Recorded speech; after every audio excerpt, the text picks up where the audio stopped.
Hey y'all, welcome back to the channel. If you are new, please subscribe. It means the world. If you are a returning visitor, it also means the world that you are choosing to spend what precious minutes you have on earth watching me talk about Disney. Because, as I preface all my videos, if you're on my channel, it's for one of three reasons. You're here for Disney shit, you are here for movie and film, film and TV reviews that are unparalleled in their quality and production value, or thirdly, for discussions around women's issues, more specifically menstrual equity. Today's your lucky day, though. We're talking about Disney, and in honor of this particular Disney vlog, I am drinking out of my Trader Sam's commemorative rum flight shot glass, because this will tie in momentarily. It will all make sense. But in the meantime, cheers. It's just a little vodka moment.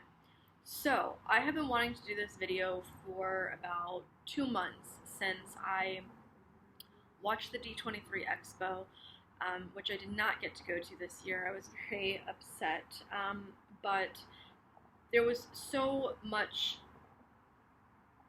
covered at D23 this year. There were some huge letdowns and disappointments, and if you want to hear me rant about D23 for a solid hour, I will put that in an iCard here for you and for your enjoyment. But the D23 panel this year, one of the disappointments was that it did not have a discussion with female Imagineers. I think they had a panel with some Imagineers, but I think it was around the Epcot overhaul. But in 2017, last D23, they had this amazing hour-long panel with current female Disney Imagineers, and I will link that below. It's really awesome. I encourage you to watch it if you are at all interested in Disney history, in design history, in Americana, and more specifically, women in design and women in Disney. But ever since D23 Expo, I had been wanting to do a deeper dive into the women at Disney Imagineering, and just women behind Disney art and in all its forms, whether it's film or literal art, rides, Imagineering, music, etc. Mary Blair is obviously, it's Mary Blair. If you don't know who Mary Blair is, I encourage you to Google it, but the Cliff's Notes version is she designed a lot of the matte paintings and backgrounds for Sleeping Beauty. She designed It's Small World. That entire aesthetic is Mary Blair. If you've been on the Grand Fiesta Tour, the boat ride inside the Mexico Pavilion at Epcot, that's Mary Blair. Her aesthetic is singular. It's amazing. So yeah, get you some Mary Blair in your life. But she wasn't an Imagineer. She was somebody that worked at the highest levels to create some of the most iconic Disney art and Disney memories. But the Imagineers are more hands-on in terms of designing what goes on in the Disney parks. So one of the first women I learned about in Disney Imagineering, and I'm going to be referring to notes, so you'll see me kind of look off to the left, but one of the first women that I really learned about and whom I fell in love with and continue to fall in love with is Harriet Burns. Now, Harriet Burns is a historical figure insofar as she was the first woman hired by the Walt Disney Company as an Imagineer, as a creative, as somebody that would actually be designing elements that would go into the creation of Disneyland. So what I'd like to do is just maybe give you a little bit of history on her, and then talk about some of her achievements, which in learning about her, I realized she single-handedly gifted me and the rest of the world, specifically those of us who are obsessed with Disney and are more specifically obsessed with the parks, some of the most iconic attractions and therefore some of the most important memories and nostalgia in my life. So, anyways, I'm gonna try and make this into a series. We're gonna start with Harriet because she was the first, and then I am going to hopefully bring you uh, as many female Imagineers as I can and what they've contributed to the Walt Disney Company and to our lives. So, Harriet was born in 1928. She was from San Antonio, Texas. She got a bachelor's degree in, I think it was Dallas, and then she got um, a more advanced design degree in her graduate work. She ultimately went to work for a company called Dice Display, and they were a design firm, and I think they were behind what was known as the Colgate Comedy Hour. This was a variety show well before my time. She's designed interiors for Las Vegas hotels, specifically the Dunes. Anyways, Dice went out of business, and I think this was in 1955. There was a coworker that she knew at Dice that had previously worked for the Walt Disney Company that said, "Hey, I'm going back to Walt Disney. Come with me." So she did, and she started building sets, painting sets for TV productions, most notably the original Mickey Mouse Club. She's actually responsible for the design of the actual Mickey Mouse Club clubhouse, which I had no idea, and I thought that was amazing. And then she formally joined Walt Disney Imagineering, which at the time was called WED Enterprises, and she's single-handedly responsible for the design of Sleeping Beauty Castle. Now, people came in after the fact, and of course made architectural changes and more practical construction changes as far as the design is concerned. But she's responsible for Sleeping Beauty Castle in Disneyland. That is all Harriet, all day. Now, let me just take a step back. So, Orlando is my home. Disney World, if you don't already know, is my home park. I only within the past year have really gotten to go to and fallen in love with Disneyland. I had been once before on a really short trip in 2014, and it was just, I saw it all too quickly. I didn't get to see enough. I didn't really get to process it, and I was just like, this is like very cool, it's very trippy, it's very surreal, it's very Looking Glass, but it's also like Disney World is better. Obviously, it's bigger, it's better, Disney World's better. Now that I'm a California resident and I have a pass to both, but I have much more easy access to Disneyland, I of course go a lot with my friends, and I've even gone by myself twice and just spent time taking it all in. Disneyland, of course, is tiny in comparison to Disney World. Disney World is the size of San Francisco, it's twice the size of Manhattan. You can fit all of Disneyland and Disney California Adventure inside of like half of the Magic Kingdom. But there is something about Disneyland that Disney World will never have, and that is the actual history, the charm, the energy of knowing that like you can sit where Walt sat, you can walk where Walt walked, you can, I mean, it's there's just a quaintness and a charm and just like an energy that's entirely different than what you get in Disney World. So to me, at the risk of going off on a rant, which it's too late for, they're both equally amazing for entirely different reasons. And I'm so blessed to have access and be able to go to both and have had both in my life. Disney World specifically shaping who I am. That sounds a little like melodramatic, but it's quite true. Anyways, I digress. The reason why I went off on that tangent is to say that now that I'm more familiar with Disneyland,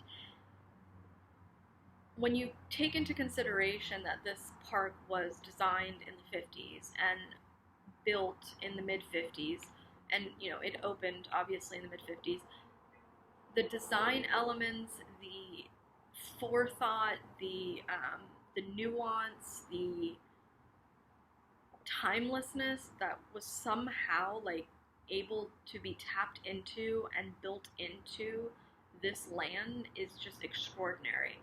Harriet is also responsible for the design of the Disneyland Haunted Mansion and New Orleans Square, which, if you have been to Disneyland, you know how much more ornate, detailed, rich the design elements are in that area than they are in Disney World in Magic Kingdom.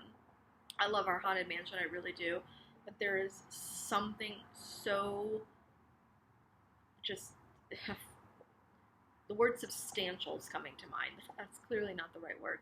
There's just something so maybe substantial is the right word, that it's just so delicious and rich and intricate and detailed about the design elements in the lands at Disneyland, and learning that she was behind that. I mean, she also single-handedly designed Storybook Land in Disneyland, which is basically like this miniature, this land, this boat ride of miniatures of scenes from iconic movies like Pinocchio. I mean, it's just learning what she did and how much she contributed to Disney. You cannot undersell what this woman did. What's amazing though, she also in 1964 she designed two things by herself that, well, let me take that back. She did the stage design by herself for two attractions at the 1964 New York's World Fair, which would later end up being attractions in both Disneyland and Disney World, namely Great Moments with Mr. Lincoln, which is at Disneyland, and Carousel of fucking Progress, which is in Disney World. I mean, why? What? Who? Why? When? Where?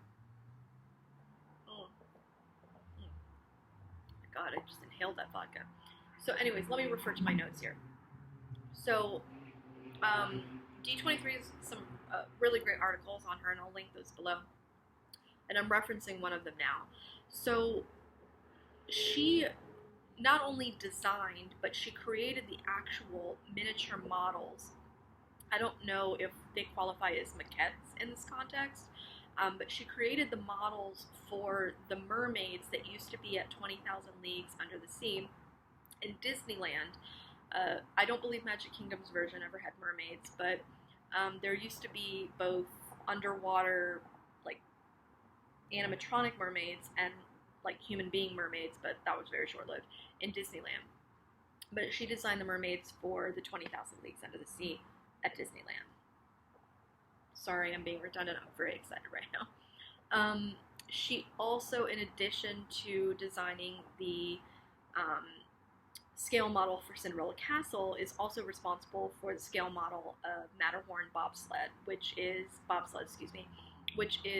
the first mountain in all of Disney Parkdom. Matterhorn bobsled is the OG mountain.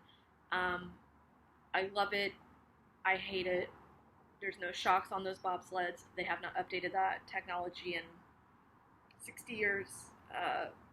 It's hard to ride, but it's a classic. Okay, now these next two things are like, they shook me to my core. So, first and foremost,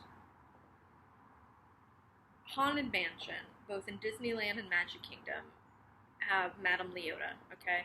Madame Leota is one of my favorite Disney parks characters and elements of any ride in all of Disney for me. Like, I love that part of Haunted Mansion where you're in the room and the instruments are flying around, it's glow in the dark, Madame Leota is floating in her crystal ball, like dismembered head, just gorgeous moment.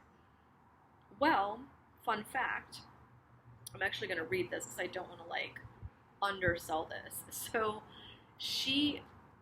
Harriet, originally modeled for the part of Madame Leota that would eventually, be the dismembered head in the glass. Her features were too small, so I don't know who told her that, but her features were too small. So Harriet, passed that opportunity off to another fellow female Imagineer by the name of, fasten your seatbelts, Leota Toombs Thomas.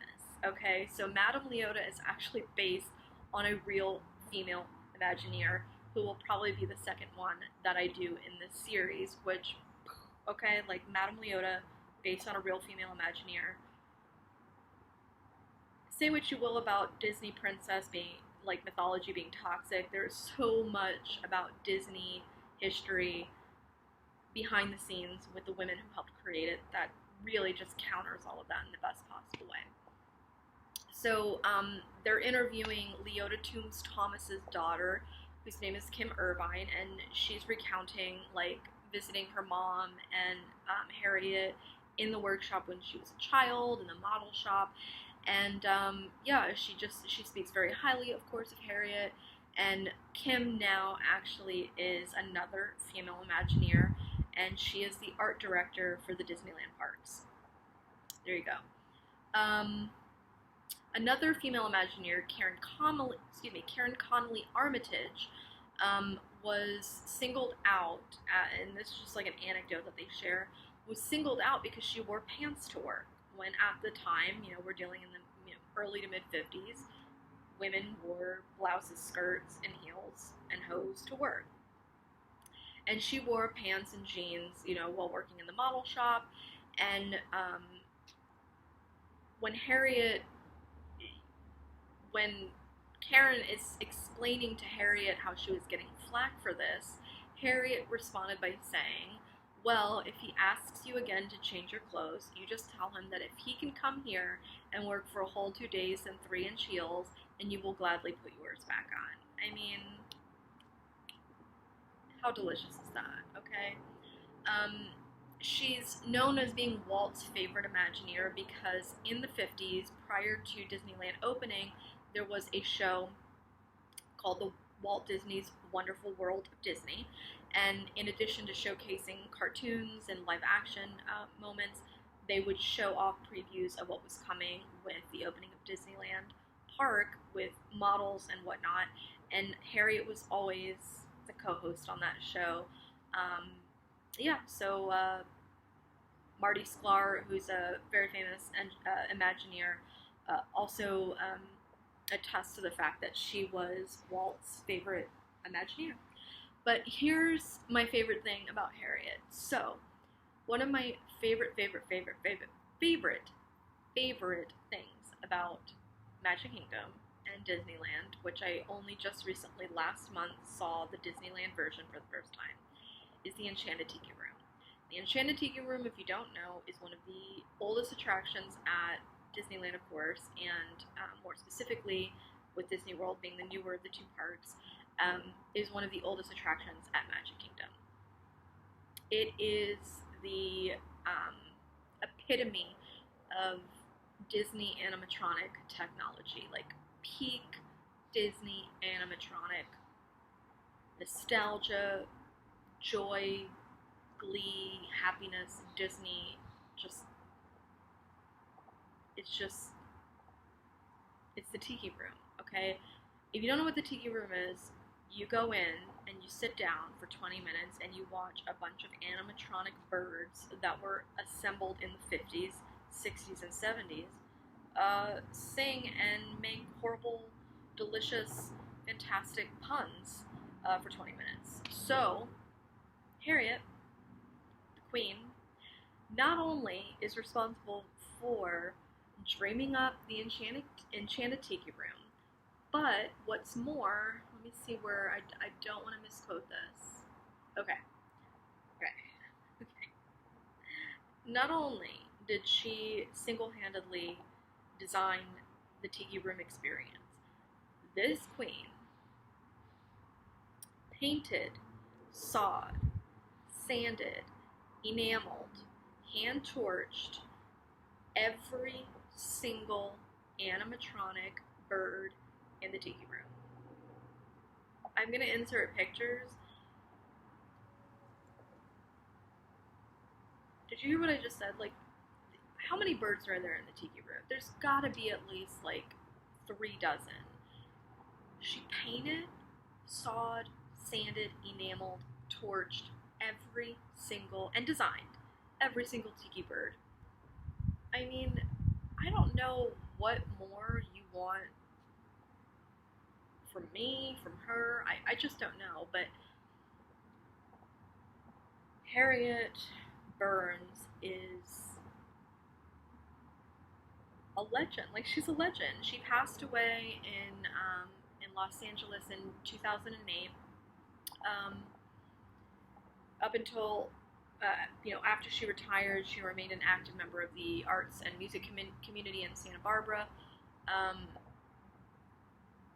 What she contributed to Walt Disney as a company, from a business perspective, what she contributed to Walt Disney Parks in terms of attractions, in terms of iconography, in terms of experience, in terms of art, in terms of craftsmanship, can't be understated. But as somebody, and I know there's a lot of you out there that are like me that not only love Disney, but very specifically grew up going to the parks, whether it be Disneyland or Disney World, and grew up,